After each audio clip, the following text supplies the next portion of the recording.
Hello guys, ഇന്നൊരു പുതിയൊരു വ്ളോഗാണേ. ഇന്ന് നമ്മൾ കുറച്ച് ഗാർഡൻസ് നോക്കാം. എൻ്റെ വീട്ടിൽ കുറച്ച് ചെടികളുണ്ട്.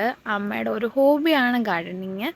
അപ്പോൾ അതേതൊക്കെ ചെടികളാണ്, അതിൻ്റെ കാര്യങ്ങളെല്ലാം നമുക്ക് നോക്കാം. അതിനു മുന്നേ എനിക്ക് കുറച്ചുകൂടെ എന്നെ ഇൻട്രൊഡ്യൂസ് ചെയ്യണമെന്നുണ്ട്. അപ്പം കഴിഞ്ഞൊരു വ്ളോഗിൽ ഞാൻ ഇവിടെ കായംകുളത്ത് ഒരമ്പലത്തിൽ പോയ ഒരു ചെറിയൊരു വ്ളോഗാണ് ഞാൻ ഇട്ടത്. എൻ്റെ പേര് രേഖ എന്നാണ്. ഞാൻ കായംകുളംകാരിയാണ്, ആലപ്പുഴ ജില്ലയിൽ. അപ്പോൾ ഇവിടെ അടുത്താണ് എൻ്റെ ആ ഒരു അമ്പലം വരുന്നത്. അപ്പോൾ അവിടെ പോയിട്ട് ഒരു സമാധാനം എന്നുള്ള രീതിയിലാണ്. ഇപ്പോൾ കറൻ്റ്ലി ഞാൻ ഓപ്പറേഷൻ മാനേജറായിട്ടാണ് വർക്ക് ചെയ്യുന്നത്. അപ്പോൾ ഇപ്പോൾ ഞാനൊരു ബ്രേക്ക് എടുത്തേക്കുവാണ് അതിൽ നിന്ന്. എന്നിട്ട് ഞാൻ വേറെ ജോലികൾ നോക്കുന്നുണ്ട്. പ്ലസ് ഞാൻ വീട്ടിലിരിക്കുന്ന കൂട്ടത്തിൽ ഞാൻ വിചാരിച്ചൊരു ബ്ലോഗിങ്ങും കൂടെ സ്റ്റാർട്ട് ചെയ്യാം. ലൈഫ് എങ്ങനെയാണ് പോകുന്നത് എന്നുള്ളതിൻ്റെ കുറച്ച് മെമ്മറീസ് ക്യാപ്ചർ ചെയ്യാം എന്നുള്ളൊരു ഇതിലാണ് ഇപ്പം നിൽക്കുന്നത്. അപ്പോൾ നമുക്ക് ബ്ലോഗിലോട്ട് പോവാം. ഇത് ഗൈസ് അമ്പഴങ്ങയാണേ.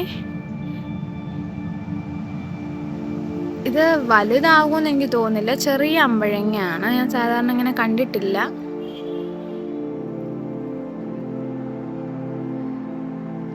ഒരു പുളിമരവും കൂടെ ഉണ്ട്.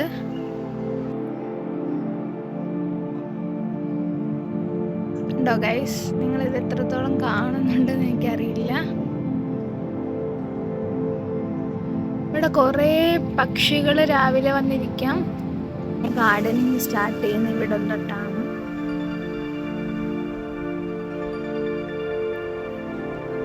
ഇവിടെ തുളസിയൊക്കെയാണ് കൂടുതലും ഉള്ളത്. ഫേവറേറ്റ് മല്ലി, നല്ല മണമുള്ള പൂവാണിത്. ഇത് ഇടയ്ക്കിടയ്ക്ക് എടുത്ത് അമ്പലത്തിൽ മാല ഓർക്കാൻ വേണ്ടിയിട്ട് എടുത്ത് കൊടുക്കാൻ വേണ്ടിയിട്ട് വെച്ചേക്കാണ്. ഇത് തുളസിയുടെ വേറൊരു വെറൈറ്റിയാണ്.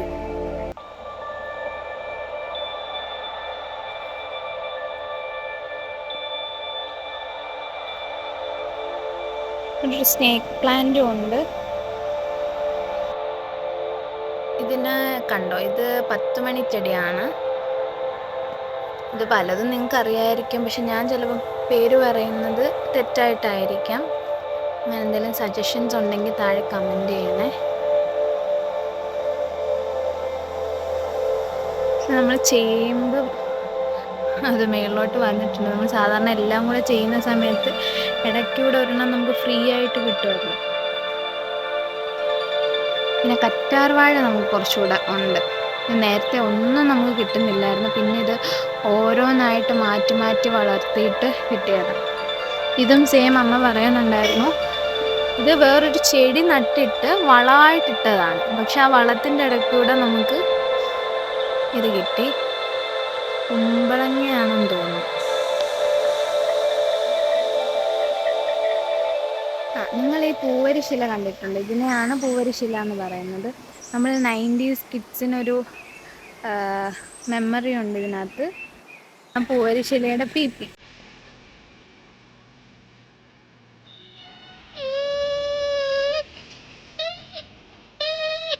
പണ്ടൊക്കെ നമ്മൾ ഈ ഒരു പീപ്പ് വെച്ചിട്ടാണ് കളിച്ചോണ്ടിരിക്കുന്നത്.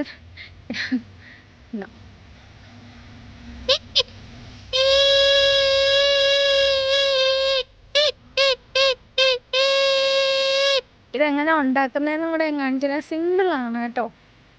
പൂവരിശില ഞാൻ എടുക്കുവാണ്.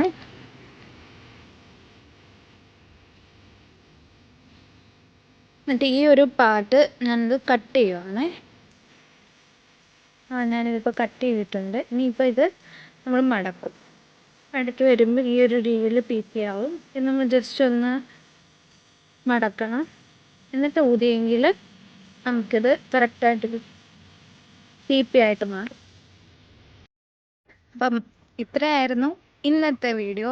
എങ്ങനെ ഉണ്ടായിരുന്നെന്ന് കമൻറ്റ് ചെയ്യണേ. കൂടുതൽ വീഡിയോസുമായിട്ട് വീണ്ടും കാണാം.